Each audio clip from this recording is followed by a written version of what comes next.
It's time once again to work on the MR2. Thank you, airplane, for flying over right now. Some bushings are bad on the old steering rack. We thought it was inner tie rods, but Ryan thinks it's the steering rack bushings. They go bad in these. But I know I have a whole new steering rack in there. We have Dale in here, and we have the FX over at the other shop up on the Quick Jacks. So we're out of room for working on stuff. So we're working on this right here on the trailer. Hopefully it doesn't end up being incredibly scary or dangerous. But we're going to change out the rack. We're going to try to make note of the position of the tie rods and make sure we get them back in the same position, general area. I don't think we're going to have time to get in alignment before the next event, which is Sunday. It is today, Tuesday, so I just don't have time. Some people go fishing. I fight steering racks. It's just like a marlin, but it's under your car. And it's a huge pain in the ass. Now I'm going to go get a shinier one. Made by the fine folks at Flows Engineering and brought to market by the even finer folks. Well, they're just as fine folks. At Techno Toy Tuning, I give you the MR2 quick ratio steering rack, complete with inner tie rod. And let's see how much shinier it is than the old one. They can turn your steering rack from this to this. Old and nasty, new and shiny. 3.5 turns lock to lock, 2.5 turns lock to lock. TechnoToyTuning.com. Definitely a sponsor. Something is slightly amiss. It looks like this inner tie rod end is not the right one. Well, also, that's shorter. Is this really for an MR2, you guys? I bought the one for the A86, but I thought it was an MR2 rack, but maybe they change things for the 8.6. I bought this originally for the Celica in there. I was going to put it on that, but I thought, hey, I have a rack, so why don't I just use it? So I got to thinking about a lot of things last night after we left here. Number one was like how long this rack is overall and whether or not I needed these washers. These washers have like little tabs on them, and the tabs are supposed to fit into those slots there. I saw from another great video on YouTube, which makes total sense. I came back to look at it this morning, and I'm like, yeah, there's the slots. I wonder if this one's in it. Probably not. I'd have to fix that. Probably smashed them, whatever. And then down here, I was like, yeah, I have to do the same on that. I got to fix that washer anyway. And I was like, wait, what's this? There's a spacer in here. This is an A86 rack. So Flo's made, a rack for an A86 out of an MR2 rack, or vice versa. Listen, I don't really know. I just know they're interchangeable, except for this bit. So this is going to throw my alignment way off. If I hold up the old unit and we look at just the length of the actual rack itself, the inner part, if I hold that up to the crack there and we look at the other end here, well, look, it's about even, right? So that whole extra inch and some down there that's on the, I don't need that spacer. So I got to take this all apart again, pull that spacer out, try to figure out the washers. It never ends. You just do it and redo it and redo it and redo it and redo it and redo it and do it and then redo it and then do it, redo it, and then do it. I think the bottom line of this process is going to be, if you want an MR2 quick rack from Flo's, then order the MR2 quick rack from Flo's. Don't order the A86 rack, because then you got to undo a lot of their beautiful work. Now, I've got that spacer out of there now. It just screwed out, and fixed the other side, got the washer all aligned properly, and now I've beaten this washer down flat, and I'm going to put it back, and then we'll be ready to do the preload in the jankiest of ways. I don't have any kind of measurement tools to do that with. I'm just going to try to, feel it or whatever. It has to be like 8 to 11 inch-pounds of preload. I can do that with calibrated, right? Sure. Let me get those tabs pushed out, and then I'll be this, and then we'll talk about the preload. Yeah. So just as I am always honest with you, I'm going to be honest with you right now.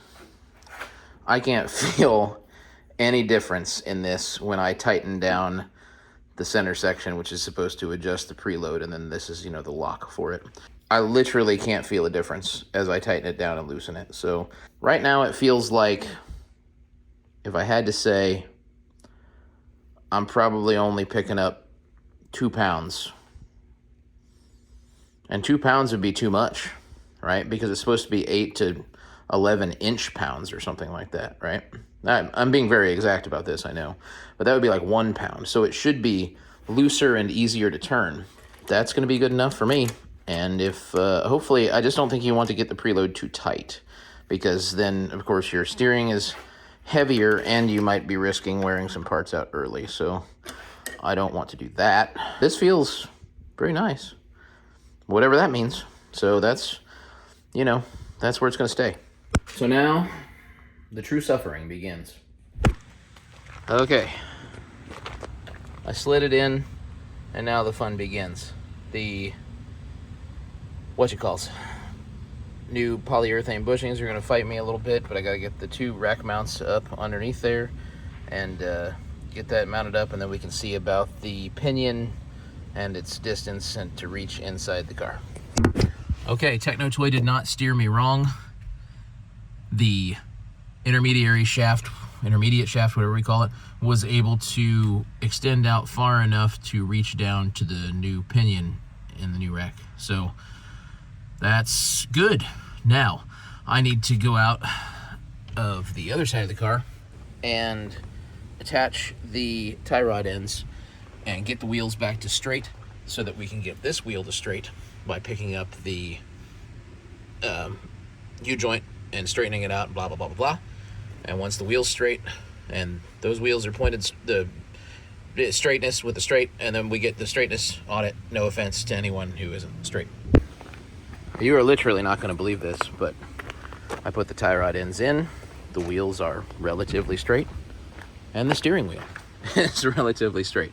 So it seems like it's time to tighten stuff down, fix the one zip tie that I broke on the driver's side boot, and put some wheels back on and get this sucker out of here, try to get it on the road and see how it steers.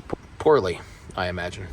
Okay, I've managed to get the cross member back in, and got a new zip tie on the driver's side boot where I pulled that one off, so I think we are back in shape here. I don't like the tie rod ends. I got a castle nut over there that doesn't seem to be down deep enough to get a cotter pin in it, and then I got one over here that's just a lock nut, an eye lock nut, so I have to keep an eye on those. But I think it's time to put the wheels back on, and gonna get the trailer on the truck, tow it over to the other house, and then take the car off the trailer and see how it drives. You can go up here. Okay, it is not terrible. It drives straight, but the left front scrubs. So I'm gonna ask Ryan and the other guys at OIO what we think about it and what could be done. I don't like to mess with alignment stuff because I'll just mess it up even more. Other than that, the steering is very heavy, like incredibly heavy with this new rack. But that was to be expected. I had a depowered power steering rack Miata before, and it feels like that. So a bigger steering wheel would be helpful, but we ain't got it. So we got what we got. It does need an oil change, and I only have about that much 2050, so I gotta grab a filter, some 2050, maybe it's at the other shop. I think we might have some extra. That kind of requires me driving a car, and since this one windows don't roll down, that one is jacked up but without wheels. That one's got a trailer on it. This one has a bad coil. Like, I could always take the boys' truck though. It is sitting right over there. Yep, stealing it. I got the boys' rig because, mine are all out of commission. And I'm not going to lie to you, the first time I turned it on today, started it up, it played Born in the USA. And I just turned it on again and it was playing Eye of the Tiger. This truck has got, USA running through its bones. And it is all hell yeah, brother, until you want the brakes. And then they just go to the floor all the way down there. Snapped on a half a bottle of 2050 with the zinc, and we got the filtre. So I don't even need to stop by the O'Reilly, I don't think. I mean, I feel like we're going racing. I don't know about you. I hope you're doing something as cool as we are. Right now you're watching this video. I hope that when we did the cool thing that we're about to do, that you were doing something cool too. Yeah. He said he would. Okay. I don't know about how my tire is, but we'll check it when we come back. It's fun. I mean, it only lost 10 pounds. Oh, okay. Last night, so. Too hot, too hot, too hot, too hot, too hot, too hot, too hot. So hot. Yeah, all right. Okay, well, off for the first parade lap here. Dude, we got all the traction. Feel it go, baby. Feel it go. Well, that's all right. We can rip the spoiler off. We don't really care about that. See how this left turn goes. It feels not as good left to me. Like, right, it spun right around and did what you wanted, but I don't know. Maybe it's just me. Well, it's probably just the way I'm driving it, too. Yeah. See how it's pushing right now, though? Yeah. Right? Yeah. So, that's why I say, don't get yourself in a situation where you got to gun it late in a corner, you know? Get it rotated around early.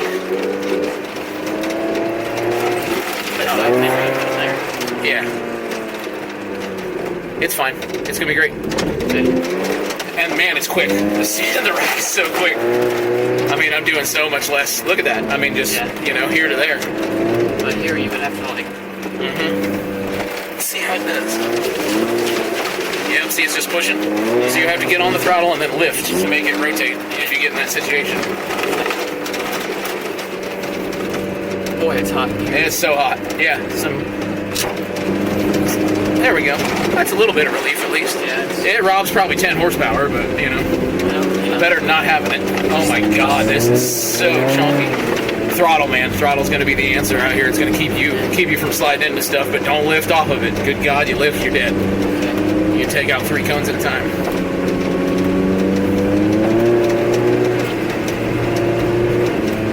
Are they, like, dog tracking? I think they're in a rut and such that they're trying to turn, but it's so thick. We'll just keep her in the rut. Yeah, I don't... Oh, yeah, we're doing it, too. You feel it? Yep. The rut just takes you. It just takes you. Yeah, sometimes that happens. On course and off. You have to watch it at the end of your run. It'll probably die. I had it die yesterday while I was pulling up on the trailer. So, who knows what we got going on. Probably rings and rods and, you know, everything else. But it's not making terrible noises, so maybe there's a vacuum leak. The only thing so far that I feel like is a disadvantage with the quick steering rack is not having power windows. How does that make sense? Well, you have to drive with one hand while you're holding this door open to keep it cool in here. So it's much harder to drive with one hand now than it was previously. And on the street, I felt the heaviness, and I feel it out here too, but it just feels better out here. It doesn't feel heavy. So far so good. Now let's just see if we can keep the car from overheating and burning down and etc. You're not letting them go all the way through? Oh, somebody did, okay. I forgot there was a car in front of them.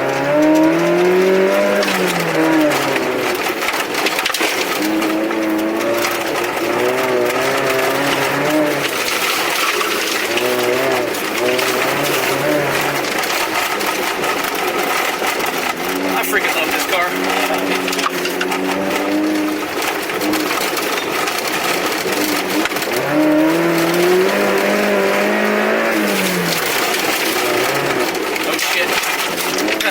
Probably should have kept it cool there. I wanted first because I wanted to go somewhere, and then I went somewhere. It's bumpy though. Come on, hun. That is not at all how I wanted to take that corner. 100% not how I wanted to do it.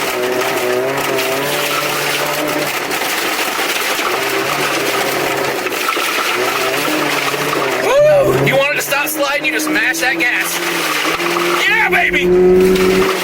Hell yeah! I don't know how quick that was, but it felt great, except for the middle section, and we died. I told you we would. Yeah. That's good. It's smells bad. It smells like oil to me. But it smells like more than just burning off what was on the motor. But I am messy. Okay. Larry's about to give us that black. Get out of here. Nice. Look further ahead. All around. This is the way. Don't get too far out here. Yeah. Maybe tight is the way.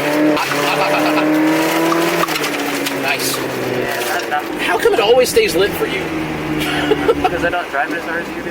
Yeah, I think I push in the clutch too, right when I'm done, and you don't. So I'm gonna try to stay off the clutch when I come through, and then it should stay lit. You got a vice grip shirt on. Can I pet that dog, feller?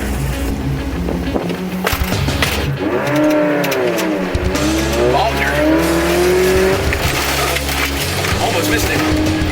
See? This course is tricky. You really have to look way ahead. I'm going first. I think I took out cones back there, though. See, I pushed clutch in again. Yeah, Died. Yep. Oh boy, he missed it. He went to fourth. Oh boy.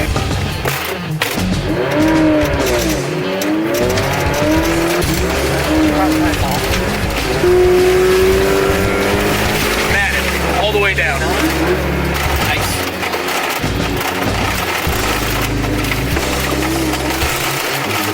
Oh, God. Trying to go too fast and end up going slower. Get out of here. 58.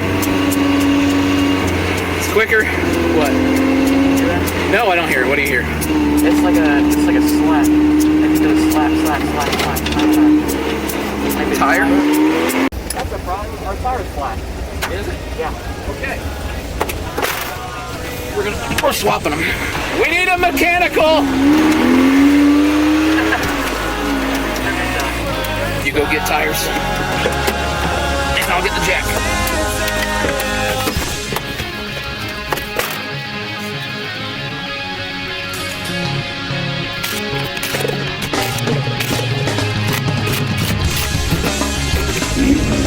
It keeps trying to die.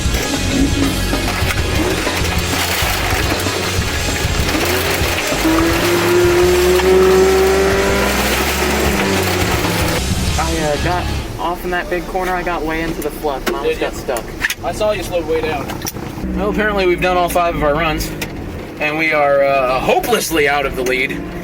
Definitely the wrong tire choice this morning. The Eurocross are a much better tire on this surface. I did not know that would be the case. So, yeah, that used to be with the front-wheel drive car. It was better to have the knobbies on in the morning out here, but you know what? This isn't a front-wheel drive car. So, I don't know if you knew that. I apparently didn't. Anytime I was driving up there and it wasn't at 1500 RPM, it would... It's trying to die. It would go to like 200. Good now. Who knows? All right, well, we're going to go work, and then we'll come back after lunch and hopefully do better, but there's probably no chance that we can catch up to the first, second place Miata because they are just smoking it.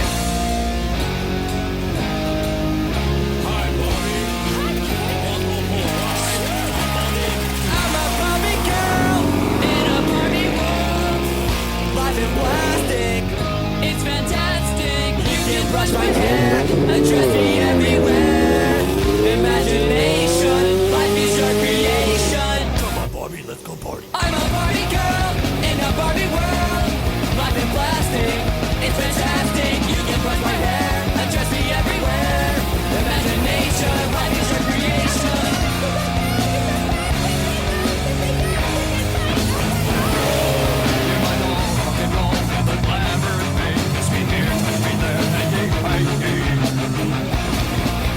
Come on, Barbie, let's go party. Come on, Barbie, let's go party.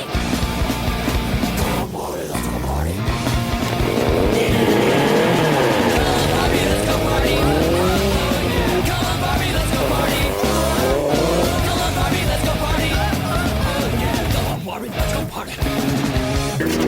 We're out on the parade lap for the afternoon. The course has not changed, so there won't be anything really to talk about, except for the fact that we poured some motor honey in the motor. We felt like the compression was way down, and you know, it probably still will be, but yep, there's a little dust there. We're gonna do whatever we can to keep this thing running. Of course, we have the Rallycross tires on now on the rear, so we should be able to run every bit as fast as our fastest runs from the morning.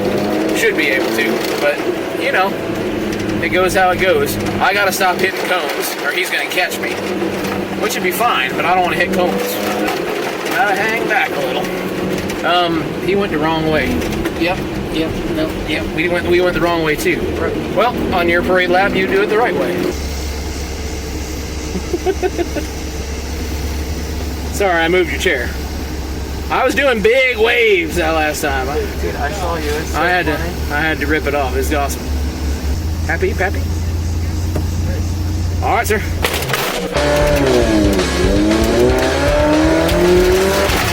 Come on, car. Let's go. Take it, car. Let's go. This is a lot of work. I do hit some. All right.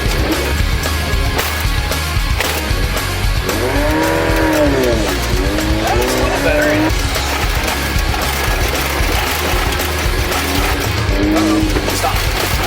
Stop it. Go! Now you gotta look at it. That's good. Note to self for the future. Wait until the dust settles before you open the doors. Miles ran a 65. You didn't get to see it because the camera didn't work. So, whatever. But, yeah. It felt real good. It wasn't quite as fast as it felt. Look out! Coming in! Look at the substance. Still can't get it.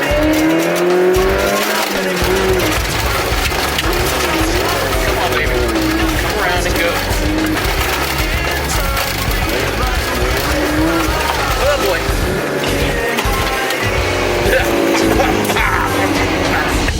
All right. Almost got it. Balls to the wall. Doesn't work when you don't have any power. The car pushes like mad on right turns. Come on, kick. Thank you. I lifted all the way. That was real dumb. Well, I probably hit cones. It was a lot of fun.